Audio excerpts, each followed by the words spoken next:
Hello friends, welcome back to our channel. നമ്മളിന്ന് കാണാൻ പോകുന്നത് 2024 ഇറങ്ങിയ ഭരതനാട്യം എന്ന മൂവിയുടെ സെക്കൻഡ് പാർട്ടായ മോഹിനിയാട്ടം എന്ന മൂവിയാണ്. ഭരതനാട്യം എന്ന മൂവി ഇതുവരെ കാണാത്തവർക്ക് വേണ്ടിയിട്ട് ഞാൻ അതിന്റെ എക്സ്പ്ലനേഷൻ ലിങ്ക് താഴെ ഡിസ്ക്രിപ്ഷനിൽ കൊടുത്തിട്ടുണ്ട്. ഡീറ്റെയിൽ ആയിട്ട് കാണാൻ താല്പര്യമുള്ളവർക്ക് അത് കാണാം. ആണെങ്കിലും ഈ മൂവി എക്സ്പ്ലെയിൻ ചെയ്യുന്നതിന് മുമ്പ് ഫസ്റ്റ് മൂവിയിലെ ചില പ്രധാനപ്പെട്ട കാര്യങ്ങൾ ഞാൻ ചെറുതായിട്ടൊന്ന് എക്സ്പ്ലെയിൻ ചെയ്യാം. ഭരതനും സരസ്വതിക്കും 4 മക്കളാണ്: ശശിയും ശാന്തിയും ശ്രീലതയും അരുണും. ദിവസം ഇവരുടെ അച്ഛൻ ഭരതന് സ്ട്രോക്ക് വന്നു വീഴുന്നു. മരിക്കുന്നതിന് മുമ്പ് തനിക്ക് മറ്റൊരു ഭാര്യയും മകനും ഉണ്ടെന്നുള്ള സത്യം അയാൾ എല്ലാവരോടും തുറന്നു പറയുന്നു. ആ സ്ത്രീയുടെ പേര് രുക്മിണി എന്നായിരുന്നു. രുക്മിണിയിൽ ഭരതനുള്ള മകന്റെ പേര് അജയ് എന്നാണ്. എല്ലാവരിലും ഇത് ഞെട്ടിലുണ്ടാക്കിയെങ്കിലും അച്ഛന്റെ അവസാന ആഗ്രഹമില്ലെന്ന് കരുതിയിട്ട് രുക്മിണിയും മകനെയും അവർ നാട്ടിലേക്ക് കൂട്ടിക്കൊണ്ടുവരുന്നു. അപ്പോഴാണ് അവർക്ക് മനസ്സിലാകുന്നത് രുക്മിണിയുടെ മകൻ അജയ്ക്കും സരസ്വതിയുടെ മകൻ അരുണിനും ഒരേ മുഖഛായയാണെന്ന്. ഇവർ രണ്ടുപേരുടെയും അച്ഛന്മാരൊന്നാണെങ്കിലും അമ്മമാര് രണ്ടും രണ്ടുപേരാണ്. പക്ഷെ ഇവരെ രണ്ടുപേരെയും വീട്ടിൽ ഒരുമിച്ച് കണ്ടു കഴിഞ്ഞാൽ ചുറ്റുമുള്ള ആൾക്കാര് വിഹിതബന്ധത്തെ പറ്റി അറിയുമെന്ന് കരുതിയിട്ട് രുക്മിണിയുടെ മകൻ അജയ് ഇവർ വീട്ടിൽ നിന്ന് പുറത്തിറങ്ങാൻ സമ്മതിച്ചിട്ടുണ്ടായിരുന്നില്ല. ഇവരുടെ നാട്ടുകാരൻ സുഭാഷ് എന്ന് പറയുന്ന ഒരാള് ഇവരെന്തൊക്കെയോ ഒളിപ്പിക്കുന്നുണ്ടെന്ന് സംശയം തോന്നി അത് കണ്ടുപിടിക്കാൻ നടക്കുന്നു. കൂടാതെ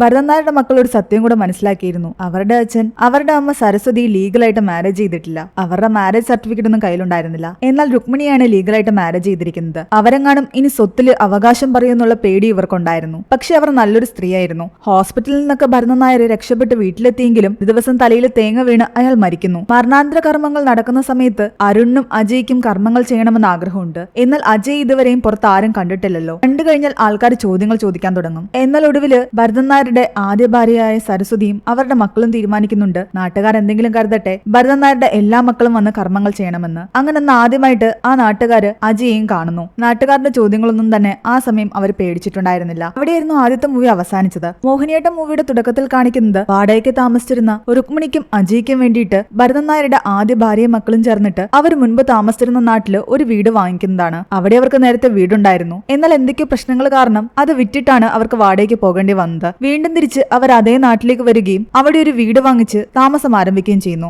നേരത്തെ ഇവർ ഇവിടെ താമസിച്ചിരുന്നത് കൊണ്ട് തന്നെ ആ നാട്ടിലെ പലർക്കും രുക്മിണിയും അജയെ അറിയാമായിരുന്നു. പക്ഷെ ഭരതൻ നായരുടെ മറ്റൊരു ഭാര്യ സരസ്വതിയാണെന്നും ഇതൊക്കെ സരസ്വതിയിൽ അയാൾക്കുള്ള മക്കളാണെന്നും ആ നാട്ടിലുള്ള പലർക്കും അറിയില്ല. ഭരതൻ നായരുടെ ബന്ധുക്കൾ എന്ന രീതിയിലായിരുന്നു അവർ തൽക്കാലം രുക്മിണിയുടെയും അജയുടെയും കൂടെ ആ വീട്ടിൽ നിന്നത്. കുറച്ചു ദിവസം അവിടെ നിന്ന് രുക്മിണി അജയ് അവിടെ നിന്ന് സെറ്റായി കഴിയുമ്പോൾ വീണ്ടും ഇവരെല്ലാം തിരിച്ച് നാട്ടിലേക്ക് പോകാനായിരുന്നു തീരുമാനം. അതുകൊണ്ട് ഈ വീട്ടിൽ നിൽക്കുന്ന കുറച്ചു ദിവസം അജയ് അരുണും ഒരുമിച്ച് പുറത്തിറങ്ങണ്ടെന്നും നാട്ടിലുള്ള ആൾക്കാർക്കും അച്ഛന്റെ രഹസ്യമൊക്കെ മനസ്സിലാകുമെന്ന് ശശി അജയോടും അരുണിനോടും പറയുന്നു. അവിടെ അടുത്തായിട്ട് മോഹിനീശ്വരി ദേവിയുടെ ഒരു അമ്പലം ഉണ്ടായിരുന്നു. ആ അമ്പലത്തിൽ ഇവരെല്ലാം പ്രാർത്ഥിക്കാൻ പോകുമ്പോൾ സരസ്വതിയെ കണ്ടിട്ട് അവിടുത്തെ പൂജാരി വല്ലാതെ ഒന്ന് നോക്കുന്നു. അവിടെ തൊഴാൻ വന്ന പലരും സരസ്വതിയെ സംശയത്തോടു കൂടി നോക്കുന്നുണ്ട്. എല്ലാരും എന്താ ഇങ്ങനെ നോക്കുന്നതെന്ന് സരസ്വതിക്ക് ആദ്യം മനസ്സിലായില്ല. രുക്മിണിയും സരസ്വതിയൊക്കെ നല്ല സ്നേഹത്തിൽ തന്നെയായിരുന്നു ആ വീട്ടിൽ നിന്നത്. അവർക്കിടയിൽ വഴക്കൊന്നും ഉണ്ടായിരുന്നില്ല. ആ നാട്ടിൽ ഇറച്ചിക്കട നടത്തുന്ന ആളാണ് ഈപ്പൻ എന്ന് പറയുന്ന ഇയാൾ. കൂടാതെ അവിടുത്തെ ആ മോഹിനീശ്വരി ദേവിയുടെ അമ്പലത്തിലെ കമ്മിറ്റിയിൽപ്പെട്ട ആൾക്കാരായിരുന്നു ഇവരൊക്കെ. ഈ അമ്പല കമ്മിറ്റിയിലെ മെയിൻ ആളായിരുന്നു ഗോവിന്ദരാജ് എന്ന് പറയുന്ന ഇയാൾ. എന്നാൽ ഇവരെല്ലാവരും ഇപ്പോൾ എന്തോ വലിയൊരു പ്രശ്നത്തിൽ പെട്ടിരിക്കുകയാണ്. അത്യാവശ്യമായിട്ട് ദേവസ്വം ബോർഡിലുള്ള മോഹൻദാസ് എന്ന് പറയുന്ന ആൾക്ക്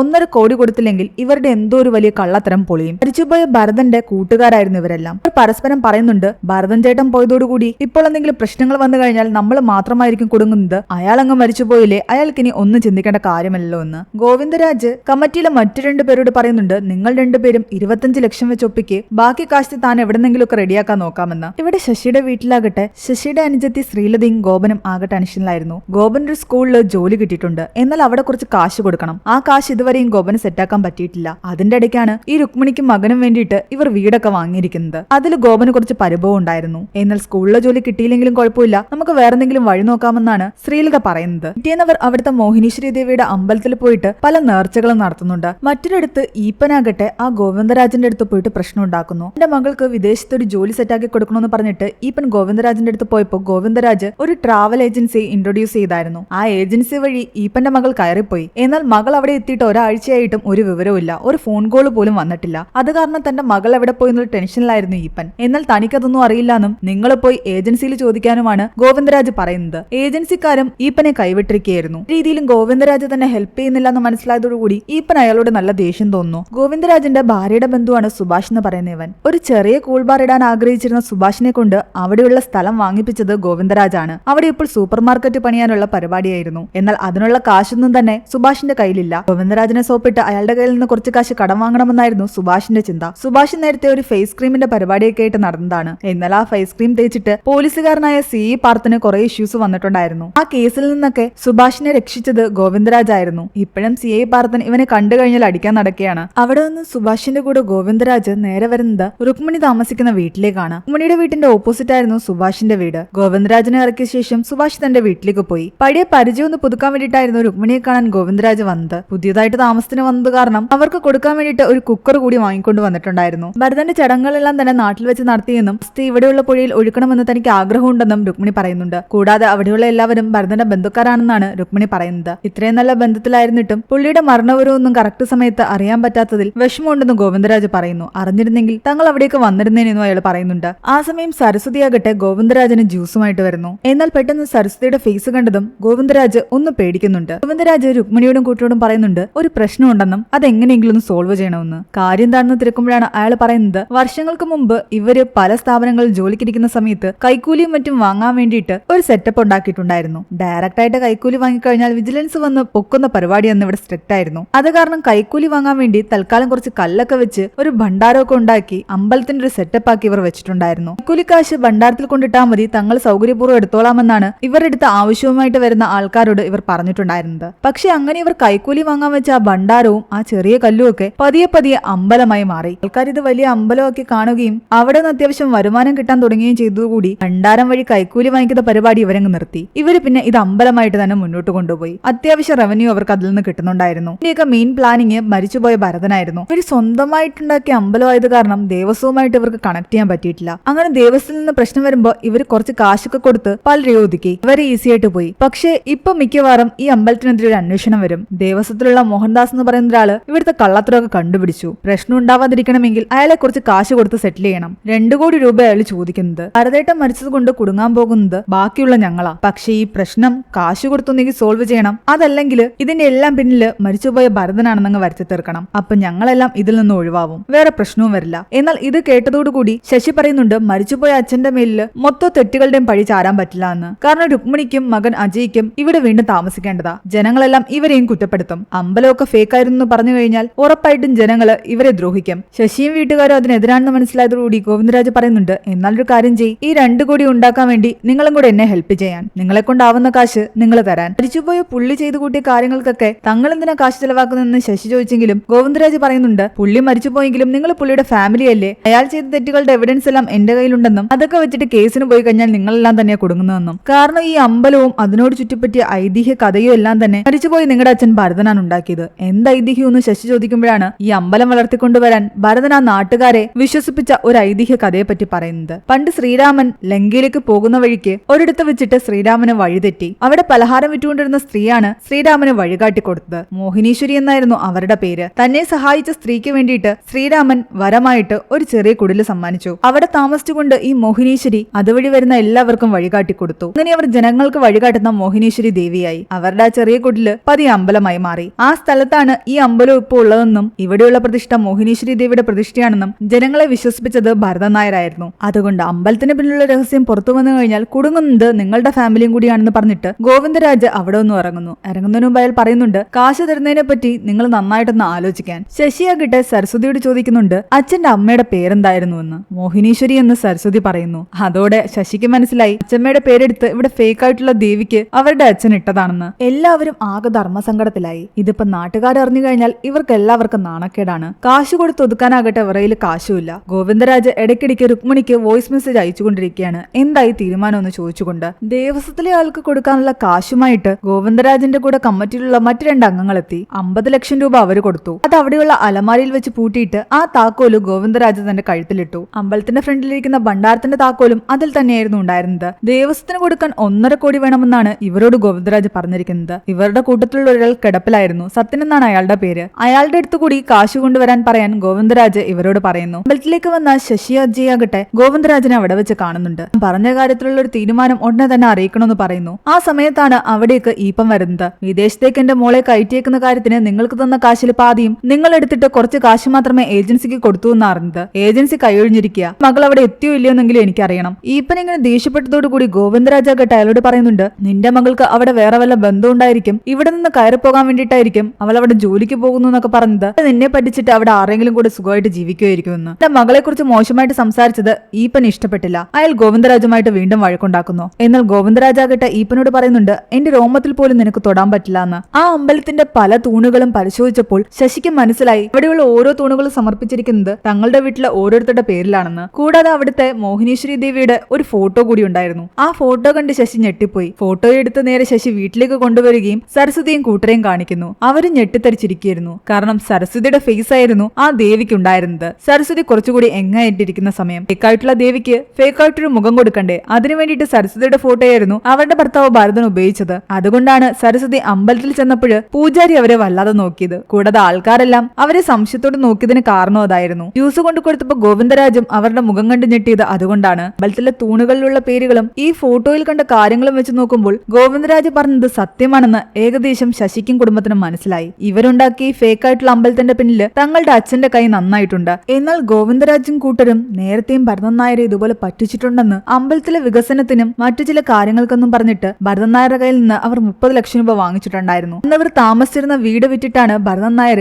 ആ കാശ് കൊടുത്തത്. അതിനുശേഷമാണ് ഇവർക്ക് വാടക വീട്ടിലേക്ക് പോകേണ്ടി വന്നത്. അതുകൊണ്ട് ഗോവിന്ദരാജയും കൂട്ടരെയും നമ്മൾ കണ്ണുടച്ച് വിശ്വസിക്കാനും പാടില്ല എന്ന് പറയുന്നു. പിന്നീട് കാണിക്കുന്നത് ഗോവിന്ദരാജിന്റെ വീടാണ്. അയാൾ തന്റെ വീട്ടില് സിംബ എന്ന് പറയുന്ന ഒരു നായക്കുട്ടിയെ വളർത്തുന്നുണ്ടായിരുന്നു. തന്റെ ഭാര്യയോട് അയാൾക്ക് ഒരു സ്നേഹം ഉണ്ടായിരുന്നില്ല. എല്ലാവരെയും പറ്റിച്ച് ജീവിക്കുന്ന ആളാണ് ഗോവിന്ദരാജ്. എന്നാൽ സിംബിയുടെ ബിസ്ക്കറ്റ് വാങ്ങി വെച്ചിരുന്നത് തീർന്നത് കാരണം അയാൾക്ക് നല്ല ദേഷ്യം വരുന്നു. അയാൾ തന്റെ വൈഫിനോട് ചോദിക്കുന്നുണ്ട്, നാളെ രാവിലത്തേക്കുള്ള ബ്രേക്ക്ഫാസ്റ്റിന് നീ എന്തെങ്കിലും റെഡിയാക്കിയോന്ന്. ഇഡലിക്കുള്ള മാവുണ്ടെന്ന് അവര് പറഞ്ഞതും ദേഷ്യത്തോടെ അയാൾ വന്ന് ആ മാവെല്ലാം കളയുന്നു. തന്റെ നായക്കുട്ടിക്ക് കഴിക്കാൻ ഇവിടെ ബിസ്ക്കറ്റ് വാങ്ങി വെച്ചില്ല, ആ പാവത്തിനെ പട്ടിണി കിട്ടിട്ട് നീ ഒന്നും കഴിക്കണ്ടെന്ന് പറഞ്ഞിട്ടാണ് അയാൾ ആ മാവെടുത്ത് കളഞ്ഞത്. കൂടാതെ അടുക്കള പൂട്ടുകയും ചെയ്തു. ഒരു നായക്ക് കൊടുക്കുന്ന പരിഗണന പോലും അയാൾ തന്റെ ഭാര്യയ്ക്ക് കൊടുത്തിട്ടുണ്ടായിരുന്നില്ല. രാവിലെ ഇയാൾ നടക്കാനിറങ്ങിയപ്പോൾ സുഭാഷിനെ കാണുന്നുണ്ട്. സുഭാഷ് തന്റെ വീട്ടിലേക്ക് പോവുകയായിരുന്നു. സുഭാഷിന്റെ കൂടെ അയാളാകട്ടെ അവന്റെ വീടിന്റെ അടുത്തേക്ക് വരുന്നു. എന്നാൽ സുഭാഷിന്റെ വീട്ടിലേക്ക് കയറാതെ ഓപ്പോസിറ്റ് ഉള്ള ശശിയുടെ വീട്ടിലേക്ക് കയറുകയായിരുന്നു അയാൾ. എനിക്ക് ഇവരോടൊരു കാര്യം പറയാനുണ്ട്, നീ നിന്റെ വീട്ടിലേക്ക് പോയിക്കോന്ന് പറഞ്ഞിട്ടാണ് ഗോവിന്ദരാജ് അകത്തേക്ക് കയറിയത്. ആ സമയം ശശി അവിടെ ഉണ്ടായിരുന്നില്ല. രുക്മിണിയാകട്ടെ ഇയാളെ കണ്ടതും പേടിക്കുന്നു. ഇയാള് വീണ്ടും വീണ്ടും കാശ് ചോദിക്കുകയാണ്. തങ്ങളുടെ കയ്യിൽ കാശൊന്നുമില്ലാന്ന് പറഞ്ഞപ്പോൾ നിങ്ങൾ ഇപ്പൊ ഈ വീട് വാങ്ങിയതല്ലേ ഉള്ളൂ, വാങ്ങിയ കാശിന് തന്നെ നിങ്ങൾ ഇത് വിൽക്ക്, എന്നിട്ട് ആ കാശ് താന്നാണ് അയാൾ പറയുന്നത്. അതൊന്നും നടക്കില്ലാന്ന് അവിടെ ഉണ്ടായിരുന്ന എല്ലാവരും പറയുന്നു. കാരണം രുക്മിണിക്കും മകനും ജീവിക്കാൻ വേറെ സ്ഥലമില്ല. എന്താണെങ്കിലും അങ്ങോട്ടും ഇങ്ങോട്ടും ഇതും പറഞ്ഞ് വഴക്കായി. അതിന്റെ ഇടയ്ക്കാണ് ഇതുവരെയും മുകളിലിരുന്നിരുന്ന അരുൺ താഴേക്ക് ഇറങ്ങി വരുന്നത്. അതോടെ ഗോവിന്ദരാജനും മനസ്സിലായി ഇവരൊന്നും ഭരതൻ നായരുടെ ബന്ധുക്കളല്ലാന്നും ഭരതൻ നായർക്ക് അജയ് അല്ലാതെ അവനെ പോലെ തന്നെ ഇരിക്കുന്ന അരുൺ എന്ന് പറയുന്ന ഒരു മകനുണ്ടെന്നും ഭരതൻ നായർക്ക് മുൻപ് ഏതൊരു ബന്ധം ഉണ്ടായിരുന്നു എന്നുള്ള കാര്യം ഗോവിന്ദരാജന് അറിയാമായിരുന്നു. എന്നാൽ അയാളുടെ ആ ഭാര്യ സരസ്വതിയാണെന്നും ഇതൊക്കെ അയാളുടെ മക്കളാണെന്നും അപ്പോഴാണ് ശരിക്കും ഗോവിന്ദരാജ് മനസ്സിലാക്കിയത്. അയാൾ ഫേക്കായിട്ട് നിർമ്മിച്ച അമ്പലത്തെ പറ്റിയും കൂടാതെ അയാളുടെ ഈ 2 ഭാര്യമാരുടെ കഥയും ഒക്കെ നാട്ടിലെല്ലായിടത്തും പാട്ടാക്കുമെന്ന് പറഞ്ഞിട്ട് ഗോവിന്ദരാജ് അവരെ ഭീഷണിപ്പെടുത്തുന്നു. ആ സമയത്താണ് അടുത്തുള്ള വീട്ടിൽ നിന്ന് ഒരു കുട്ടിയാകട്ടെ ഡ്രസ്സ് തയ്ക്കാൻ വേണ്ടിയിട്ട് അവിടേക്ക് വരുന്നത്. ഇയാള് ബഹളം ഉണ്ടാക്കുന്നത് കാരണം തൽക്കാലം രുക്മിണി പുറത്തേക്ക് ഇറങ്ങി വന്ന് ആ കുട്ടിയോട് സംസാരിക്കുന്നു. കുട്ടിയുടെ ഡ്രസ്സിന്റെ വണ്ണം കൂട്ടാൻ വേണ്ടിയിട്ടായിരുന്നു വന്നത്. എക്സാം ഇട്ടുകൊണ്ട് പോകാനുള്ളതാണെന്നും പെട്ടെന്ന് തയ്ച്ചു തരുമെന്നും ചോദിക്കുന്നു. തയ്ക്കാതെ കുട്ടി പോകില്ലാന്ന് കണ്ടപ്പോഴേക്കും രുക്മിണി ആ പെൺകുട്ടി അവിടെ തന്നെ ഇരിക്കുന്നു പറഞ്ഞിട്ട് അകത്തേക്ക് കയറിപ്പോയി. അകത്തുണ്ടായിരുന്ന എല്ലാവരും ചേർന്നിട്ട് ബഹളം പുറത്തേക്കാതിരിക്കാൻ വേണ്ടിയിട്ട് അയാളുടെ വാ പൊത്തിപ്പിടിച്ചിരിക്കുകയായിരുന്നു. അരുൺ അവിടെ ഉച്ചത്തിൽ മ്യൂസിക് വെച്ചിട്ടുണ്ടായിരുന്നു. പുറത്തിരിക്കുന്ന പെൺകുട്ടിയുടെ ശ്രദ്ധ തിരിക്കാൻ വേണ്ടിയിട്ട് അജയ് ആ പെൺകുട്ടിയെടുത്ത് വന്ന് സംസാരിക്കുന്നു. പെട്ടെന്ന് തന്നെ രുക്മിണി ആ പെൺകുട്ടിയുടെ ഡ്രസ്സ് തയ്ക്കുകയാണ്. എന്നാൽ ഗോവിന്ദരാജ് വീണ്ടും വീണ്ടും ബഹളം ഉണ്ടാക്കുന്നത് കാരണം ഇവരെല്ലാവരും ചേർന്നിട്ട് അയാളെ പൊക്കിയെടുത്ത് കിച്ചണിലേക്ക് കൊണ്ടുവരുന്നു. അയാൾ സംസാരിക്കാതിരിക്കാൻ വേണ്ടിയിട്ട് സരസ്വതി പെട്ടെന്ന് അയാളുടെ കഴുത്ത് പിടിച്ച് തിരിച്ചു. എന്നാൽ ആ ഒറ്റത്തിരിപ്പില് അയാളുടെ ബോധം പോയിട്ടുണ്ടായിരുന്നു. തയ്ക്കാൻ തുണിയും കൊണ്ടുവന്ന പെൺകുട്ടിയെ ആ തുണിയും കൊടുത്ത് തിരിച്ച് പറഞ്ഞയച്ചിട്ട് രുക്മിണി വന്ന് നോക്കുമ്പോൾ കാണുന്നത് ഇവരെല്ലാവരും പേടിച്ചരണ്ടിരിക്കുന്നതാണ്. കാരണം ഗോവിന്ദരാജ് മരിച്ചിട്ടുണ്ടായിരുന്നു. ഒന്നും അറിയാതെ അമ്പലക്കുളത്തിലെ കുളിയൊക്കെ കഴിഞ്ഞിട്ട് ശശി തിരിച്ച് വീട്ടിലേക്ക് എത്തിയപ്പോഴാണ് എല്ലാവരും നടന്ന സംഭവങ്ങൾ പറയുന്നത്. ശശിക്ക് എന്ത് ചെയ്യണമെന്നറിയാതെ നിൽക്കുകയായിരുന്നു. ഫാമിലി മെമ്പേഴ്സ് എല്ലാം ചേർന്നിട്ട് ഒരാളെ കൊന്നിരിക്കുന്നു. ആ സമയം സുഭാഷ് ആകട്ടെ ഗോവിന്ദരാജിന്റെ വീട്ടിലേക്ക് പോയിട്ടുണ്ടായിരുന്നു. തന്റെ ആന്റിയോട് മാമൻ എവിടെയെന്ന് ചോദിക്കുന്നു. അയാൾ അവിടെ എവിടെയെങ്ങാനും കാണും, രാവിലെ പോയതല്ലേ ഇതുവരെ വന്നിട്ടില്ല എന്ന് പറയുന്നു. സുഭാഷ് ചിന്തിക്കുന്നുണ്ട് അവൻ അവസാനമായിട്ട് ഗോവിന്ദരാജിനെ കണ്ടത് രുക്മിണിയുടെ വീടിന്റെ അടുത്ത് വെച്ചാണ്. അങ്ങോട്ടേക്ക് കയറിപ്പോയതാണ്, പക്ഷെ പിന്നെ തിരിച്ചു വന്നിട്ടില്ല. നീ അയാളെ പറ്റിയൊന്നും അന്വേഷിക്കാൻ നിൽക്കണ്ട, അയാളുടെ കൂടെ കൂടിയിട്ട് ഒരു ബിസിനസ്സിനും നിൽക്കണ്ട, അയാൾ അവസരം കിട്ടുമ്പോ നിന്നെ ചതിക്കുമെന്ന് സുഭാഷിനോട് ആന്റി പറഞ്ഞെങ്കിലും എന്നെ ആരും പറ്റിക്കാതെ കാര്യങ്ങൾ നടത്താൻ എനിക്കറിയാമെന്നാണ് സുഭാഷ് തിരിച്ചു പറയുന്നത്. ഒന്നും പേഴ്സൊന്നും എടുക്കാതെയായിരുന്നു ഗോവിന്ദരാജ് പോയിട്ടുണ്ടായിരുന്നത്. അതേസമയം ശശിയും കൂട്ടരും ആകട്ടെ ഈ ഡെഡ് ബോഡി എന്ത് ചെയ്യുമെന്ന് ആലോചിക്കുകയാണ്. ഒരു പോലീസ് കേസ് വന്നു കഴിഞ്ഞാൽ എന്തൊക്കെയായിരിക്കും നടപടിയെന്നും അറിയാൻ വേണ്ടിയിട്ട് തന്റെ ഫ്രണ്ടായ ഒരു വക്കീലിനെ വിളിക്കുന്നു. ഈ സിനിമയുടെ കഥയ്ക്ക് വേണ്ടിയിട്ടാണെന്ന് പറഞ്ഞിട്ടാണ് കാര്യങ്ങൾ ചോദിക്കുന്നത്. കുറച്ച് ഫാമിലി മെമ്പേഴ്സ് എല്ലാം ചേർന്നിട്ട് അറിയാതെ ഒരാളെ കൊന്നു, മനഃപൂർവ്വം ചെയ്തതല്ല. ഇത് ശരിക്കും കൊലപാതകം ആകുമെന്ന് ചോദിച്ചപ്പോൾ അയാൾ പറയുന്നുണ്ട് ഇത് കൊലപാതകം തന്നെയാണെന്ന്. ഇവരെല്ലാവരും കൂടെ ചേർന്നിട്ട് അയാളെ പിടിച്ചു വെച്ചിരുന്നതല്ലേ, കൂടാതെ അയാളെ രക്ഷപ്പെടാൻ അനുവദിച്ചതുമില്ല. കയ്യും കാലിലും എല്ലാം തന്നെ പിടിച്ചിട്ടുണ്ടായിരുന്നു, വായും പൊത്തിപ്പിടിച്ചിട്ടുണ്ടായിരുന്നു. അപ്പൊ അയാളുടെ ശരീരത്തിൽ തൊട്ട എല്ലാവരും തന്നെ ഈ കേസിൽ അകത്തു പുറത്തു പോകുമെന്നാണ് വക്കീല് പറഞ്ഞത്. സുഭാഷ് ആകട്ടെ ഗോവിന്ദരാജനെ അന്വേഷിച്ചിറങ്ങി. അവരുടെ കമ്മിറ്റി മെമ്പറായ സത്യന്റെ വീട്ടിൽ ചെന്നപ്പോൾ താൻ കണ്ടില്ല എന്ന് സത്യം പറയുന്നു. ഷീൻ കൂട്ടരും ആകട്ടെ ഈ ഡെഡ് ബോഡി ഇവിടെ വെച്ചുകൊണ്ടിരിക്കാതെ എങ്ങനെയെങ്കിലും ചാക്കിലാക്കി എവിടെയെങ്കിലും കൊണ്ട് തള്ളുന്നതിനെ പറ്റി ആലോചിക്കുകയായിരുന്നു. ആ സമയത്താണ് സുഭാഷ് അവിടേക്ക് ചെല്ലുന്നത്. തന്റെ മാമൻ ഗോവിന്ദരാജനെ കണ്ടോന്ന് ചോദിച്ചിട്ട്. രാവിലെ അയാൾ ഈ വീട്ടിലേക്ക് കയറി പോകുന്നത് ഞാൻ കണ്ടായിരുന്നു. പിന്നെ അയാൾ തിരിച്ചെത്തിയിട്ടില്ല.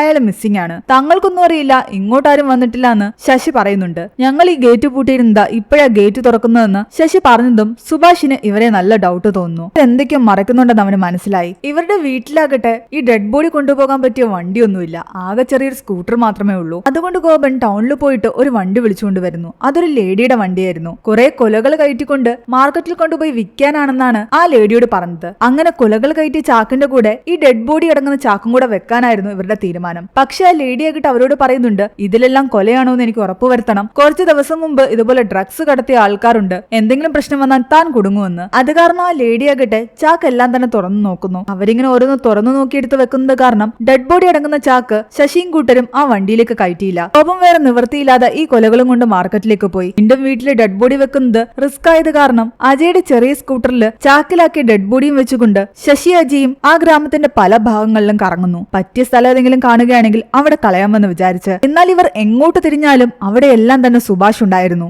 നിങ്ങൾ ഇത് എന്തെടുക്കാന്ന് ചോദിച്ചപ്പോൾ അവര് പറയുന്നുണ്ട്, വീട് വൃത്തിയാക്കിയപ്പോൾ ഉണ്ടായ കുറച്ച് വേസ്റ്റ് ആണ്, അത് കളയാൻ വന്നതാണെന്ന്. അത് ഇവിടെങ്ങും കളയാതെ വേസ്റ്റ് കൊണ്ടിടുന്നെടുത്ത് കളയാനാണ് അവൻ പറയുന്നത്. ഇവനിങ്ങനെ എല്ലായിടത്തും കറങ്ങി നടക്കുന്ന കാരണം അവർക്ക് എവിടെയും ബോഡി ഡംപ് ചെയ്യാൻ പറ്റുന്നില്ല. അത് കാരണം ഇവർ തിരിച്ച് വീട്ടിലേക്ക് തന്നെ വരുന്നു. മുന്നയുടെ ഈ വീടിന്റെ മുകളിൽ വാടകയ്ക്ക് ആളെ താമസിപ്പിക്കാൻ ഇവർ തീരുമാനിച്ചിട്ടുണ്ടായിരുന്നു. ആ ആൾക്കാരെയും കൊണ്ട് ആ അമ്പല കമ്മിറ്റിയിൽ ഒരു അംഗം ഇവിടേക്ക് വരുന്നു. ഈ സമയത്ത് മുകളിൽ വാടകയ്ക്ക് ആള് വന്നു കഴിഞ്ഞാൽ പ്രശ്നമാകുമെന്ന് ശശിക്ക് മനസ്സിലായി. അതുകൊണ്ട് തങ്ങൾ ഒന്നുകൂടി ആലോചിച്ചിട്ട് പറയാമെന്ന് പറഞ്ഞിട്ട് തൽക്കാലം അവരെ പറഞ്ഞു വിട്ടു. വീണ്ടും ഡെഡ് ബോഡി അടങ്ങുന്ന ചാക്കെടുത്ത് വീട്ടിലേക്ക് കൊണ്ടുവച്ചു. ബോഡി കളയാൻ പറ്റിയ പല സ്ഥലങ്ങളും ഗോപനും അന്വേഷിച്ച് നടക്കുന്നുണ്ട്. എന്നാൽ പലയിടങ്ങളിലും വെച്ച് സുഭാഷിനെ അവൻ കാണുന്നു. സുഭാഷിന്റെ കണ്ണ് എപ്പോഴും ഇവരുടെ മേലുണ്ടായിരുന്നു. സുഭാഷിന്റെ കണ്ണ് നമ്മുടെ മേൽ ഉള്ളിടത്തോളം കാലം ഈ ബോഡി എങ്ങോട്ടേക്ക് കൊണ്ടുപോകാൻ പറ്റത്തില്ല. അവനാകട്ടെ നേരെ ഓപ്പോസിറ്റ് വീട്ടിലാ താമസവും. അവിടെ ഇരുന്ന് എപ്പോഴും ഇങ്ങോട്ട് നോക്കിയിരിക്കും. ഇവര് ചർച്ച ചെയ്തുകൊണ്ടിരിക്കുന്ന സമയത്ത് തന്നെ സുഭാഷ് അവിടേക്ക് വരുന്നു. എന്റെ മാമനെ കണ്ടായിരുന്നു എന്ന് വീണ്ടും ചോദിക്കുന്നു. ഞങ്ങൾ കണ്ടില്ല, അത് ഞങ്ങൾ രാവിലെ പറഞ്ഞതല്ലേ. മാമനെ കാണുവാണെങ്കിൽ നീ ഇങ്ങോട്ടേക്കൊന്ന് വരാൻ പറ എന്ന് ഇവർ കള്ളം പറയുന്നു. എന്നാൽ അവൻ ദേഷ്യത്തോടെ പറയുന്നുണ്ട്,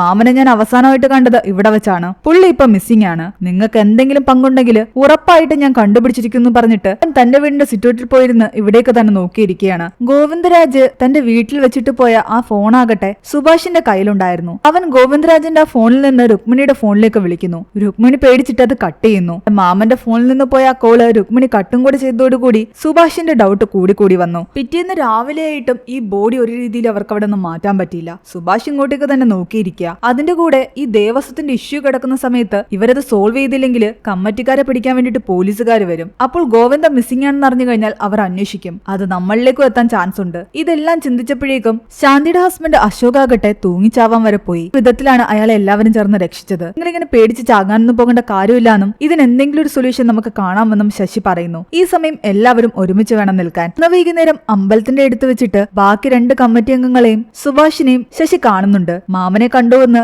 എല്ലാവരും അവനോട് ചോദിക്കുമ്പോൾ അവൻ പറയുന്നുണ്ട്, ഇതുവരെ കിട്ടിയിട്ടില്ലാന്ന്. പക്ഷെ ഞാൻ എങ്ങനെയാണെങ്കിലും കണ്ടുപിടിക്കുമെന്ന് അവൻ പറയുന്നുണ്ട്. അത് ശശിയെ നോക്കിയായിരുന്നു അവൻ പറഞ്ഞത്. ഇനി എവിടെ നിൽക്കുന്നത് പന്തിയല്ലാന്ന് മനസ്സിലാക്കി ശശി പെട്ടെന്ന് വീട്ടിലേക്ക് പോരുന്നു. ഈ നാടിനെ പറ്റിയും നാട്ടുകാരെ പറ്റിയും ഒന്നും തന്നെ അധികം അറിവില്ലാത്തവരാണല്ലോ ഇവർ. അതുകൊണ്ട് തങ്ങളുടെ ഈ പ്ലാനിങ്ങിൽ തങ്ങളെ ഹെൽപ്പ് ചെയ്യാൻ ആരെങ്കിലും വേണമെന്ന് ശശിക്ക് തോന്നി. മൂവിയുടെ ഫസ്റ്റ് പാർട്ടിലുണ്ടായിരുന്ന സുഭാഷ് എന്ന് പറയുന്ന ഒരാളുണ്ട്. അന്ന് ഇവരുടെ കള്ളത്തരങ്ങളൊക്കെ പിടിക്കാൻ ശ്രമിച്ചത് ആ സുഭാഷ് ആയിരുന്നു. പക്ഷെ ഇന്ന് അയാളെ ഇവിടെ ഹെൽപ്പിന് ഇവർ വിളിക്കുകയാണ്. കാരണം ഇവിടെയുള്ള ഈ സുഭാഷിനെ ഒതുക്കാൻ അവരുടെ നാട്ടിലുള്ള ആ സുഭാഷിനെ കൊണ്ടേ പറ്റുമെന്ന് ഇവർക്ക് അറിയാമായിരുന്നു. സീനിലേക്ക് 2 സുഭാഷ് വന്ന സ്ഥിതിക്ക് നമുക്ക് ഇവരെ 2 പേരെയും വലിയ സുഭാഷ് എന്നും ചെറിയ സുഭാഷ് എന്നും വിളിക്കാം. വലിയ സുഭാഷിനെ പിക്ക് ചെയ്യാൻ വേണ്ടിയിട്ട് ശശി പോയപ്പോൾ ബസ് സ്റ്റാൻഡിൽ വെച്ച് ചെറിയ സുഭാഷിനെ അവർ കാണുന്നു. അവനെ കണ്ടപ്പോ തന്നെ നമ്മുടെ വലിയ സുഭാഷിന് മനസ്സിലായി ഈ കഥയിലെ പ്രശ്നക്കാരൻ അവനാണെന്ന്. ഒരു നാട്ടിൽ വന്നു കഴിഞ്ഞാൽ അവിടുത്തെ അമ്പലത്തിൽ പോകാനാണ് എനിക്ക് ആദ്യം ഇഷ്ടമെന്ന് പറഞ്ഞിട്ട് വലിയ സുഭാഷ് ശശിയും കൊണ്ട് ആ അമ്പലത്തിലേക്ക് പോകുന്നു. അവിടെ എത്തി പ്രാർത്ഥിച്ച ശേഷം വഞ്ചിയിൽ കാശിടുമ്പോൾ ചില്ലറ വീഴുന്ന സൗണ്ട് സുഭാഷ് കേൾക്കുന്നില്ല.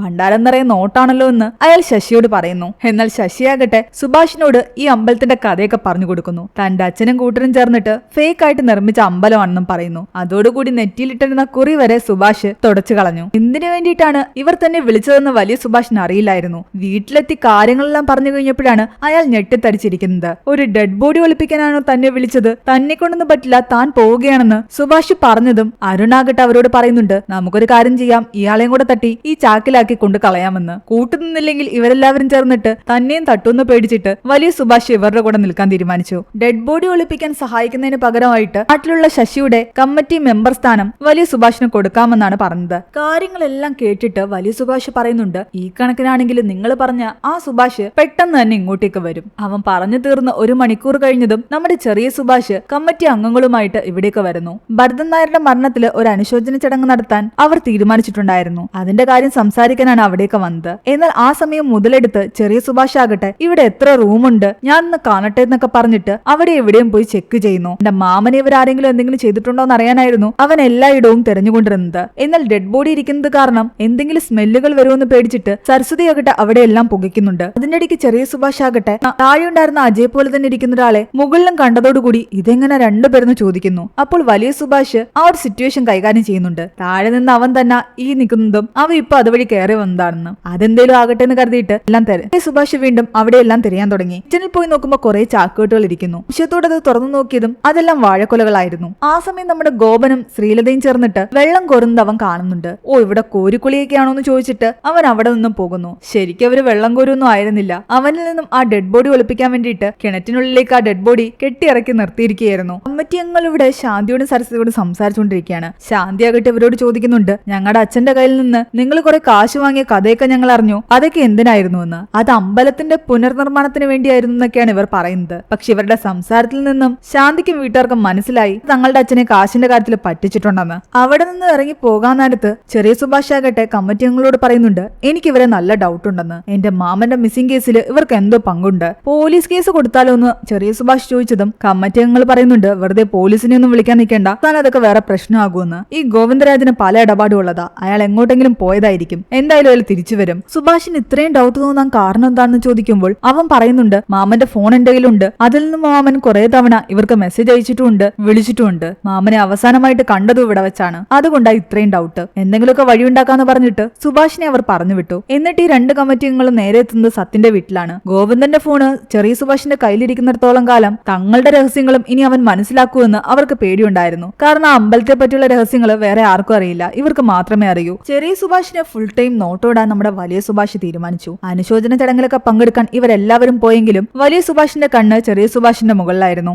അവൻ പലയിടങ്ങളിലും അവന്റെ മാമനെ അന്വേഷിച്ച് നടക്കുന്നതെല്ലാം തന്നെ വലിയ സുഭാഷ് കാണുന്നുണ്ട്. കൂടാതെ നമ്മുടെ ചെറിയ സുഭാഷ് കുറെ ദിവസങ്ങളായിട്ട് മാമ മിസ്സിംഗ് ആയത് കാരണം ഒരു മിസ്സിംഗ് പോസ്റ്റർ തന്നെ അടിച്ചിറക്കി രാത്രി മുഴുവൻ ആ പോസ്റ്ററുകൾ ഒട്ടിക്കാൻ ഇറങ്ങി. ഇതെല്ലാം നമ്മുടെ വലിയ സുഭാഷ് നേരത്തെ മനസ്സിലാക്കിയിരുന്നു. ഇവൻ പോസ്റ്റർ ഒട്ടിക്കാൻ പോകുന്ന നേരത്തിന് ഇവർ ആ ഡെഡ് ബോഡി വെച്ച് എന്തോ പ്ലാൻ ചെയ്യുന്നു. പോസ്റ്റർ എല്ലാം ഒട്ടിച്ചിട്ട് രാത്രിയിൽ തിരിച്ച് വീട്ടിലെത്തി ചെറിയ സുഭാഷ് നോക്കുമ്പോൾ കാണുന്നത് കുളിമുറിയിൽ തന്റെ മാമന്റെ ജഡം ഇരിക്കുന്നതാണ്. അവൻ ശരിക്കും പേടിച്ചു പോയിട്ടുണ്ടായിരുന്നു. ഈ ജഡം എങ്ങനെ ഇവിടെ വന്നു എന്ന് അവന് മനസ്സിലായില്ല. എന്ത് ചെയ്യുമെന്നറിയാതെ അവൻ വിറച്ചു നിൽക്കുമ്പോഴാണ് അവിടേക്ക് ആ കമ്മിറ്റി അംഗം വരുന്നത്. നീ പറഞ്ഞ പോലെ ആ ഭരതന്റെ വീട്ടുകാരെ ഞങ്ങൾക്കും ഇപ്പൊ സംശയം തോന്നി തുടങ്ങിയിരിക്കുന്നു, നമുക്ക് കേസ് കൊടുക്കാന്ന്. എന്നാൽ ഡെഡ് ബോഡി വീടിനകത്തിരിക്കുന്നതിന്റെ പേടിയില് ചെറിയ സുഭാഷ് അയാളോട് പറയുന്നുണ്ട്, ഇപ്പൊ കേസിനൊന്നും പോകണ്ട, മാമന് പല ഇടപാടുകളും ഉള്ളതാ, മാമൻ ഇങ്ങ് തിരിച്ചു വന്നോളും. ഞാനിവിടെ ടൗണിലൊക്കെ മിസ്സിംഗ് പോസ്റ്റർ ഒട്ടിച്ചിട്ടുണ്ടെന്ന്. ഇവിടെ എന്തെങ്കിലും വൃത്തികെട്ട മണം വരുന്നുണ്ടോ എന്ന് അയാൾ ചോദിക്കുന്നുണ്ട്. അത് വേസ്റ്റിന്റെ വല്ലതും ആയിരിക്കും എന്ന് പറഞ്ഞിട്ട് അവൻ അയാൾ എവിടെ ഒന്നും പറഞ്ഞു വിട്ടു. ഡെഡ് ബോഡിയിൽ നിന്ന് ആ മണം വരുന്നതെന്ന് അവന് മനസ്സിലായി. ഡെഡ് ബോഡി കൊണ്ടുവച്ച് ആളെ അറിയില്ല, ഇതിന്റെ പേരിൽ താൻ കുടുങ്ങൂന്നുള്ള പേടിയെല്ലാം കാരണം ചെറിയ സുഭാഷ് ആ ഡെഡ് ബോഡി ഒളിപ്പിക്കാൻ ശ്രമിക്കുന്നു. ചെറിയ സുഭാഷിന്റെ കയ്യിൽ നിന്ന് കമ്മിറ്റി അംഗം ഗോവിന്ദന്റെ ഫോൺ വാങ്ങിക്കൊണ്ട് പോയിട്ടുണ്ടായിരുന്നു. ഫോണിലേക്ക് ദേവസ്വം അംഗം മോഹൻദാസിന്റെ കോള് വരുന്നു. കമ്മിറ്റി അംഗങ്ങളെല്ലാം ചേർന്ന് അത് അറ്റൻഡ് ചെയ്യുന്നുണ്ട്.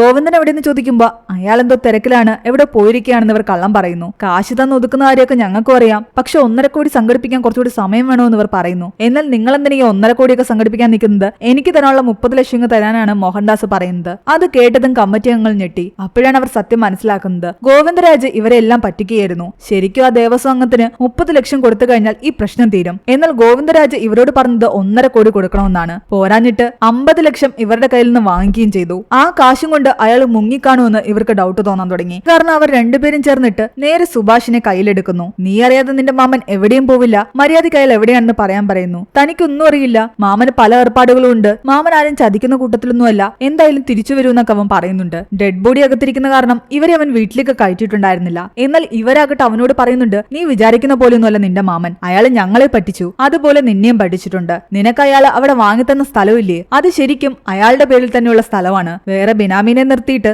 ആ സ്ഥലം ഇരട്ടി വിലയ്ക്കാണ് നിന്നെ കൊണ്ട് അയാൾ വാങ്ങിപ്പിച്ചത്. ആ കാശ് മുഴുവൻ കിട്ടിയത് നിന്റെ മാമന് തന്നെയാ. ഞങ്ങളെ പറ്റിച്ച പോരാഞ്ഞിട്ട് സ്വന്തം ബന്ധുവായ നിന്നെ പോലും അയാൾ പറ്റിച്ചു. ഇത് കേട്ടതോടെ ചെറിയ സുഭാഷ് ഞെട്ടിത്തരിച്ചിരിക്കുകയായിരുന്നു. തന്റെ ആന്റി പറഞ്ഞപ്പോൾ അവൻ വിശ്വസിച്ചിട്ടുണ്ടായിരുന്നില്ല. തന്റെ മാമൻ തന്നെ നല്ലപോലെ പറ്റിച്ചു എന്ന് അവന് മനസ്സിലായി. അവരോട് ഇതിനെപ്പറ്റി സംസാരിക്കാൻ പോകുന്നു. അവരും പറയുന്നുണ്ട്, ഞാൻ നിന്നോട് നേരത്തെ പറഞ്ഞില്ലേ അയാൾ ഒരു ഫ്രോഡാണെന്ന്. അയാളെ പറ്റി അന്വേഷിക്കാനേ നിൽക്കണ്ട. അയാൾ ഇവിടെ ഇല്ലാത്തത് തന്നെ എനിക്ക് സമാധാനം. അയാൾ എങ്ങോട്ടെങ്കിലും പോയിക്കോട്ടെ. അയാളുടെ ഈ നായ്ക്ക് കൊടുക്കുന്ന വില പോലും അയാൾ എനിക്ക് തന്നിട്ടില്ല എന്ന് പറയുന്നു. സുഭാഷ് വീണ്ടും തിരിച്ച് തന്റെ വീട്ടിലെത്തി. ഡെഡ് ബോഡി അവനാകട്ടെ തട്ടുംപുറത്ത് വെച്ചിരിക്കുകയായിരുന്നു. പക്ഷെ അതിൽ നിന്നും മണം വരാൻ തുടങ്ങിയതും അവൻ ചന്ദനത്തിരി വെച്ച് കത്തിച്ച് പുകയ്ക്കാൻ തുടങ്ങി. ആ സമയത്താണ് അവന് പെട്ടെന്നൊരു കാര്യം ഓർമ്മ വരുന്നത്. ചിയുടെ വീട്ടിൽ ഇവൻ പരിശോധിക്കാൻ പോയ സമയത്തും സരസ്വതി ഇങ്ങനെ കുന്തിരിക്കം കത്തിച്ച് നടക്കുന്നുണ്ടായിരുന്നു. ഉറപ്പായിട്ട് ഈ ഡെഡ് ബോഡി അവിടെ ഇരുന്നതായിരിക്കാം. അവരായിരിക്കാം ഇവിടെ കൊണ്ടുവച്ചതെന്ന് അവൻ ഊഹിക്കുന്നു. നേരെ എത്തി അവരോട് സംസാരിക്കുന്നു. നിങ്ങളുടെ കള്ളത്തരങ്ങളെല്ലാം തന്നെ ഞാൻ പിടിച്ചുവെന്നും വെറുതെ ഇനി ഉരുണ്ട് കളിക്കാൻ നിൽക്കണ്ട, ഉള്ള സത്യങ്ങൾ തുറന്ന് സമ്മതിക്കുന്നതാ നല്ലതെന്നും. വെറുതെ എന്തിനാ എന്നെ മാത്രം ഇതിൽ പെടുത്തുന്നത്? നിങ്ങൾ എല്ലാവരും ചേർന്നിട്ടല്ലേ ഇത് ചെയ്തത്? നമുക്ക് ഒരുമിച്ച് നിന്ന് സോൾവ് ആക്കാം.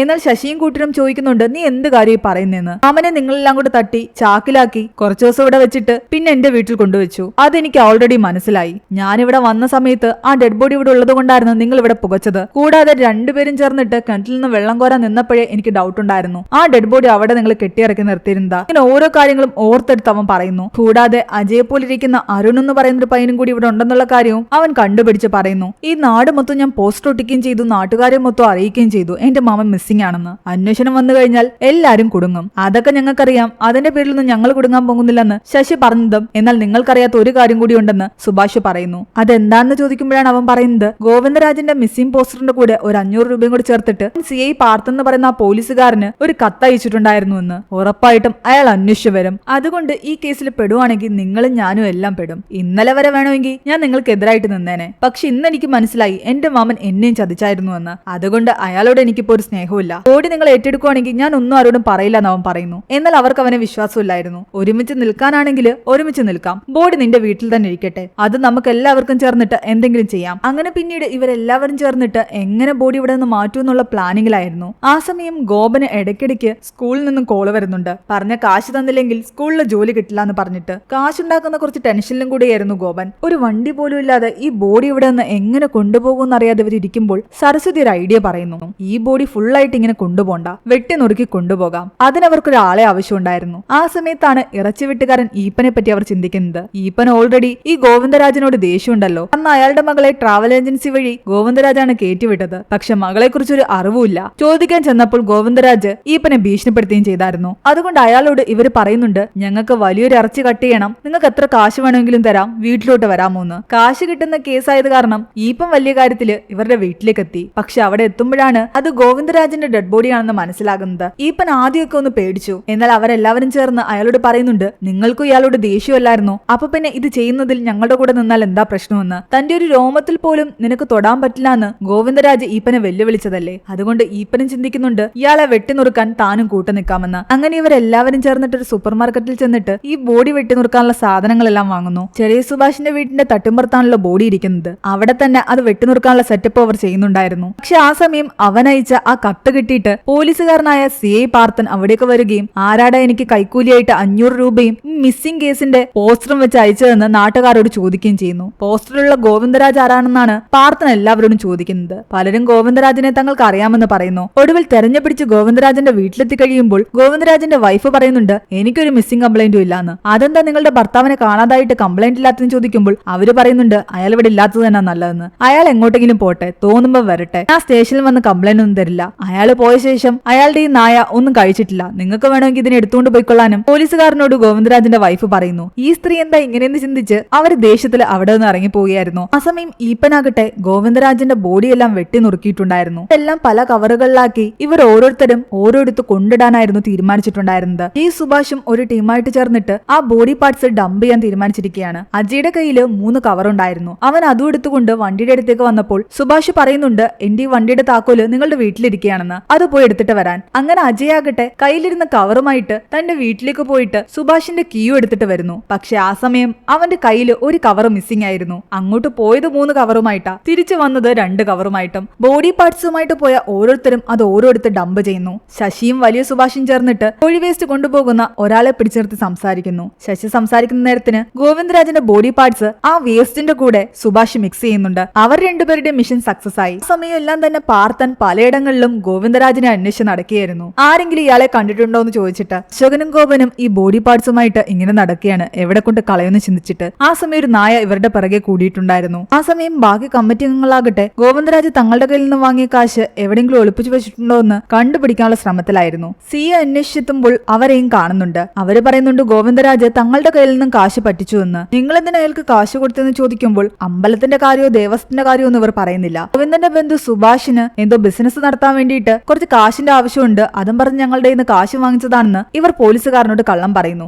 ഏത് സുഭാഷ് എന്ന് ചോദിക്കുമ്പോഴാണ് പണ്ട് ഫേസ് ക്രീം തന്ന് സാറിനെ പറ്റിച്ച അതേ സുഭാഷ് തന്നെയാണ് ഇവരെന്ന് പറയുന്നത്. അതോടെ പാർത്ഥന്റെ മനസ്സിൽ തന്നെ പറ്റിച്ച സുഭാഷിന്റെ മുഖം ഓർമ്മ വരുന്നു. ഈ സുഭാഷ് തങ്ങളെപ്പോലും അവന്റെ വീട്ടിലേക്ക് അടുപ്പിക്കുന്നില്ലെന്നും അവനവിടെ എന്തോ ഒളിപ്പിച്ചിട്ടുണ്ടെന്നും ഈ കമ്മിറ്റി അംഗങ്ങൾ പറഞ്ഞതോടുകൂടി പോലീസുകാരന്റെ ഡൗട്ടും സുഭാഷിലേക്ക് നീണ്ടു. അവനെ എത്രയും പെട്ടെന്ന് കാണാനും കസ്റ്റഡിയിലെടുത്ത് അവന്റെ വീട് പരിശോധിക്കാനും തീരുമാനിക്കുന്നു. ആ സമയം അജയും ചെറിയ സുഭാഷും ആ ബോഡി പാർട്സ് ഡംപ് ചെയ്യാൻ പുഴയിലേക്ക് പോയിട്ടുണ്ടായിരുന്നു. എന്നാൽ അപ്പോഴാണ് അവർക്ക് മനസ്സിലായത് തങ്ങൾ കൊണ്ടുവന്നതില് ഒരു ബാഗ് മിസ്സിംഗ് ആയിരുന്നു എന്ന്. അജയ് അപ്പൊ തന്നെ അരുണിനെ വിളിച്ചിട്ട് പറയുന്നുണ്ട് ഒരു ബാഗ് വീട്ടിലെവിടെ മിസ്സായിട്ടുണ്ട്, അതെങ്ങനെയെങ്കിലും നോക്കിയെടുക്കാൻ. അരുൺ ആ സമയം ഈപ്പന്റെ കൂടെ നിന്ന് ഇവർ ബോഡി കട്ട് ചെയ്ത ഏരിയ എല്ലാം ക്ലീൻ ചെയ്യുകയായിരുന്നു. ആരും അറിയാതെ നീ അതെങ്ങനെയെങ്കിലും ഒന്ന് തപ്പിയെടുത്ത് വെക്കാൻ അജയ് അരുണിനോട് റിക്വസ്റ്റ് ചെയ്യുന്നു. ഗോപനും അശോകനും ചേർന്നിട്ട് തങ്ങളുടെ കയ്യിലുള്ള ബോഡി പാർട്സ് എല്ലാം തന്നെ തങ്ങളുടെ കൂടെ വന്ന നായയെ കൊണ്ട് കഴിപ്പിക്കുന്നു. അവർ ആ നായയെ വീട്ടിലേക്ക് കൊണ്ടുവന്നിട്ടുണ്ടായിരുന്നു. എല്ലാ ബോഡി പാർട്സും അവർ ഉദ്ദേശിച്ച പോലെ പലയിടങ്ങളിലും ഡംപ് ചെയ്യുകയും ചെയ്തു, നായയെ കൊണ്ട് കഴിപ്പിക്കുകയും ചെയ്തു. ഇനിയിപ്പോ ഒന്നും ബാക്കിയില്ലല്ലോ, ഇഷ്യൂ എല്ലാം തീർന്നില്ലേ എന്ന സന്തോഷത്തിലിരിക്കുകയായിരുന്നു അവർ. പക്ഷെ അപ്പോഴാണ്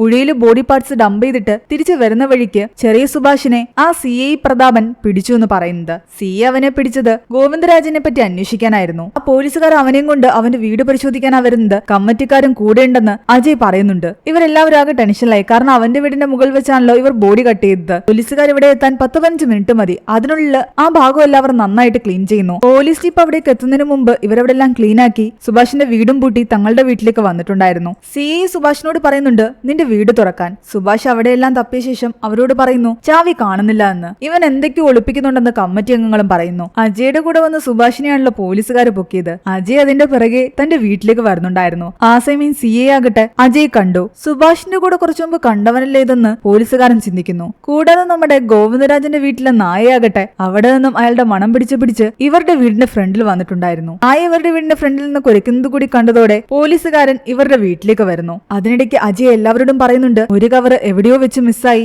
അത് എവിടെയാണെന്ന് കണ്ടെത്താൻ ഞാൻ അരുണിനോട് പറഞ്ഞിട്ടുണ്ടായിരുന്നു എന്ന്. പക്ഷെ അരുണിനെ എവിടെയെങ്ങും നോക്കിയിട്ട് കാണുന്നില്ല. ഈ വന്ന് ഇവരോട് സുഭാഷിനെ പറ്റിയും ഗോവിന്ദരാജിനെ പറ്റിയൊക്കെ ചോദിക്കുന്നു. അതിനിടയ്ക്ക് ഈപ്പന് കോള് വരുന്നു. അയാളുടെ മകളായിരുന്നു വിളിച്ചത്. അയാളുടെ മകൾ അയാളോട് പറയുന്നത് താൻ ഇവിടെ എയർപോർട്ടിൽ വന്നിറങ്ങിയപ്പോൾ തന്റെ ഒരു പഞ്ചാബിയുടെയും ബാഗ് തമ്മിൽ മാറിപ്പോയെന്നും തന്റെ ഫോൺ പോലും അതിലായി പോയത് കാരണം വിളിക്കാൻ പറ്റിയില്ല എന്നും ബാഗൊക്കെ തിരിച്ചു കിട്ടി താൻ ഇവിടെ നിന്ന് സെറ്റ് ആയത് ഇപ്പോഴാണ് ഇത്ര ദിവസം വിളിക്കാതിരുന്നത്. ഇവിടെ ഒരു കുഴപ്പമില്ല, ഇങ്ങോട്ടേക്ക് എന്നെ കയറി വരാൻ സഹായിച്ച ഗോവിന്ദരാജനോട് താങ്ക്സും പറയണമെന്ന് പറയുന്നു. അത് കേട്ടതോടുകൂടി ഈപ്പൻ ഞെട്ടിത്തരിച്ചിരിക്കുകയായിരുന്നു. തന്റെ മകൾക്ക് എന്തെങ്കിലും പറ്റിയെന്ന് കരുതിയിട്ടാണ് ഗോവിന്ദരാജനോട് ദേഷ്യം തോന്നിയതും അയാളെ വെട്ടിനുറുക്കാൻ കൂട്ടുനിന്നതും. എന്താണെങ്കിലും മകൾക്കൊരു പ്രശ്നമില്ലാന്ന് അറിഞ്ഞ സ്ഥിതിക്ക് അയാൾക്ക് കുറച്ച് സമാധാനം ഉണ്ടായിരുന്നു. ഇനിയിപ്പോ ഇവിടെ നിൽക്കണ്ട, പോകാമെന്ന് കരുതി. ഈപ്പനെ കണ്ട് പോലീസുകാരൻ ചോദിക്കുന്നുണ്ട് നിങ്ങളല്ലേ നിങ്ങളുടെ മോളെ കാണാനില്ല എന്ന് പറഞ്ഞിട്ട് കംപ്ലൈന്റ് കൊടുക്കാൻ വന്നതെന്ന്. മോളെയൊക്കെ കിട്ടി, അവക്കൊരു പ്രശ്നമില്ല, അവള് സേഫ് ആണെന്ന് അയാൾ പറയുന്നു. നിങ്ങൾ എന്താ ഇവിടെ വന്നെന്ന് ചോദിക്കുമ്പോൾ ഞാൻ ചിക്കൻ കൊണ്ടു കൊടുക്കാൻ വന്നിയ ഇവിടെ ഹോം ഡെലിവറി സർവീസ് ഉണ്ടെന്ന് പറഞ്ഞിട്ടാണ് അയാൾ അവിടെ നിന്ന് രക്ഷപ്പെടുന്നത്. ഗോവിന്ദരാജന്റെ മിസ്സിംഗ് കേസിൽ അൺഒഫീഷ്യലായിട്ട് നിങ്ങളുടെ വീടൊന്ന് ചെക്ക് ചെയ്യുന്നതിൽ നിങ്ങൾക്ക് എന്തെങ്കിലും പ്രശ്നമുണ്ടോ എന്ന് പോലീസുകാരൻ ചോദിക്കുമ്പോൾ കുഴപ്പമൊന്നുമില്ലാന്ന് അവർ സമ്മതിക്കുന്നു.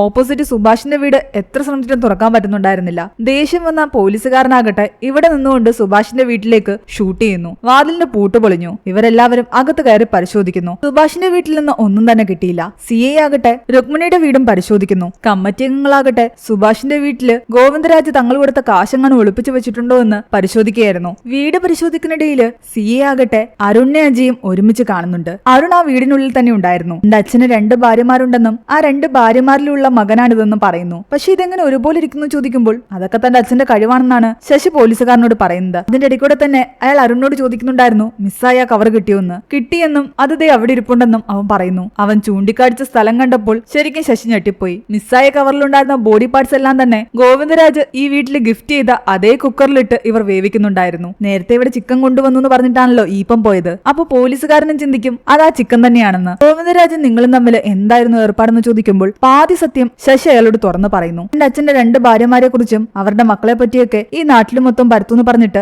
അയാൾ തങ്ങളെ ഭീഷണിപ്പെടുത്തിയെന്ന്. അയാൾ അങ്ങനെ ഭീഷണിപ്പെടുത്താനുള്ള കാരണം തങ്ങൾ അയാളുടെ ഒരു കള്ളത്തരം കണ്ടുപിടിച്ചത് കൊണ്ടാണെന്ന്. എന്ത് കള്ളത്തരം എന്ന് ചോദിക്കുമ്പോൾ ശശി ആ അമ്പലത്തിനെ പറ്റിയുള്ള രഹസ്യങ്ങളെല്ലാം പറയുന്നു. ആ അമ്പലം ഉൾപ്പെടെ എല്ലാം ഫേക്കായിരുന്നു എന്നറിഞ്ഞോടുകൂടി പോലീസുകാരനും മനസ്സിലായി ഗോവിന്ദരാജൻ അത്ര നല്ല മനുഷ്യനൊന്നും ആയിരുന്നില്ല എന്ന്. കമ്മിറ്റി അംഗങ്ങളെല്ലാം പറയുന്നുണ്ട് തങ്ങൾ അറിയാതെ ഗോവിന്ദരാജന്റെ കൂടെ കൂട്ടുന്നേ ഉള്ളൂ, അല്ലാതെ തങ്ങൾക്കും ഇതിൽ വലിയ പങ്കൊന്നുമില്ല എന്ന്. അവര് നൈസായിട്ട് കൈ കൈയൊഴിഞ്ഞു. ആ സമയം തന്നെ ഗോവിന്ദരാജന്റെ ഫോണിലേക്ക് ആ ദേവസ്വത്തിന്റെ ആളുടെ കോള് കൂടി വരുന്നുണ്ട്. ആ അമ്പലത്തിന്റെ കാര്യത്തിന് കുറച്ചുകൂടി കാശ് വേണമെന്ന് പറഞ്ഞിട്ടായിരുന്നു അയാൾ വിളിച്ചത്. ഇതെല്ലാം കേട്ടതോടുകൂടി നമ്മുടെ പോലീസുകാരന് ഉറപ്പായി ഗോവിന്ദരാജൻ നല്ലൊരു കള്ളനായിരുന്നുവെന്ന്. എല്ലാവരെയും പറ്റിച്ച് കാശൊക്കെ വാങ്ങി അയാൾ അതുകൊണ്ട് മുങ്ങിയതായിരിക്കാമെന്ന് പോലീസുകാരൻ ചിന്തിക്കുന്നു. അതുകൊണ്ട് അയാൾ എവിടെയെങ്കിലും ഒളിവിൽ പോയിട്ടുണ്ടെങ്കിൽ എങ്ങനെയെങ്കിലും അയാളെ തപ്പിപ്പിടിക്കാമെന്ന് പറഞ്ഞിട്ടാണ് പോലീസുകാരൻ അവിടെ നിന്ന് പോയത്. ശശിയും ഫാമിലിയും സേഫായി. അവരുടെ മേൽ ഇപ്പോൾ ഒരു സംശയങ്ങളും ഇല്ല. പക്ഷെ അന്ന് രാത്രി ഗോപൻ വീണ്ടും തന്റെ ജോലിക്ക് വേണ്ടിയിട്ട് കാശുണ്ടാക്കാൻ കഷ്ടപ്പെടുന്നത് ശശി ശ്രദ്ധിക്കുന്നുണ്ട്. ഇന്ന് രാവിലെ ഭരതന്റെ അസ്ഥി ഒഴുക്കാൻ വേണ്ടി അവർ പുഴയുടെ അടുത്തേക്ക് പോകുന്നു. ചടങ്ങുകളെല്ലാം കഴിഞ്ഞിട്ട് ശശിയാകട്ടെ കുറെ കാശ് ഗോപന്റെ കയ്യിൽ കൊടുക്കുന്നു. നിന്റെ ജോലിക്കാര്യം ഈ കാശ് വെച്ച് ശരിയാക്കാൻ പറയുന്നു. ഈ കാശിന് എങ്ങനെ വന്നു എന്നല്ലേ അതിൽ ചെറിയൊരു ഫ്ലാഷ് ബാക്ക് കൂടി നമ്മളെ കാണിക്കുന്നുണ്ട്. തലേന്ന് രാത്രിയില് ആ കുക്കറിൽ വേവിച്ചുകൊണ്ടിരുന്ന ഗോവിന്ദരാജന്റെ ബാക്കി അവശിഷ്ടങ്ങള് എന്ത് ചെയ്യുമെന്ന് രുക്മിണി ചോദിച്ചിട്ടുണ്ടായിരുന്നു. ശശിയാകട്ടെ ആ അവശിഷ്ടങ്ങളെല്ലാം കൊണ്ടുപോയി തീ കത്തിക്കുന്നു. എന്നിട്ട് ആ അസ്ഥി കൂടി ഭരതന്റെ അസ്ഥിയുടെ കൂടെ മിക്സ് ചെയ്യുന്നു. അതാണിപ്പോൾ അവർ പുഴയിൽ ഒഴുക്കിയത്. ഇനി ആ കാശ് കിട്ടിയത് എങ്ങനെയാണെന്നല്ലേ? ഗോവിന്ദരാജന്റെ കഴുത്തിലുണ്ടായിരുന്ന താക്കോൽ കൂട്ട് അവർക്ക് കിട്ടിയിട്ടുണ്ടായിരുന്നു. വലിയ സുഭാഷ് ഇവിടെ വന്ന സമയത്ത് വഞ്ചിയിൽ കാശിട്ടപ്പോൾ പൈസ വീഴുന്ന സൗണ്ട് കേട്ടില്ല. ഒരുപാട് നോട്ടാണോ എന്ന് അയാൾ ചോദിച്ചിട്ടുണ്ടായിരുന്നല്ലോ. ഇത് ശശിയുടെ മനസ്സിലേക്ക് വന്നു. കാരണം ശശി ആദ്യമൊക്കെ അമ്പലത്തിൽ പോയി പൈസ ഇടുമ്പോൾ സൗണ്ട് കേൾക്കുമായിരുന്നു. പെട്ടെന്ന് സൗണ്ട് കേൾക്കാതായിട്ടുണ്ടെങ്കിൽ ഉറപ്പായിട്ടും ആ ഭണ്ഡാരത്തിനുള്ളിൽ തന്നെയായിരിക്കാം ഗോവിന്ദരാജ് പണം ഒളിപ്പിച്ചു വെച്ചിരിക്കുന്നത്. അയാൾ സാധാരണ കൈക്കൂലിയും മറ്റും ഭണ്ഡാരത്തിനുള്ളിൽ കൊണ്ടിടാനാണല്ലോ പലരോടും പറഞ്ഞിട്ടുള്ളത്. ആ ഡൗട്ട് ഉള്ളത് കൊണ്ട് തന്നെ ചെറിയ സുഭാഷിനെയും കൂട്ടി രാത്രിയിൽ ശശി ആ ഭണ്ഡാരം തുറന്നിട്ടുണ്ടായിരുന്നു. അതിൽ നിന്നും ഗോവിന്ദരാജ് മറ്റ് കമ്മിറ്റി അംഗങ്ങളെ പറ്റിച്ച കാശ് അവർക്ക് കിട്ടുന്നു. ആ കാശാണ് ശശി ഗോപന് ജോലി ശരിയാക്കാൻ വേണ്ടി കൊടുത്തത്. കുറച്ച് കാശ് ബിസിനസ് ചെയ്യാൻ വേണ്ടിയിട്ട് ചെറിയ സുഭാഷിനും കൊടുത്തിട്ടുണ്ടായിരുന്നു. ഇപ്പോൾ ബാക്കിയുള്ള താക്കോലാകട്ടെ പുഴയിലേക്ക് തന്നെ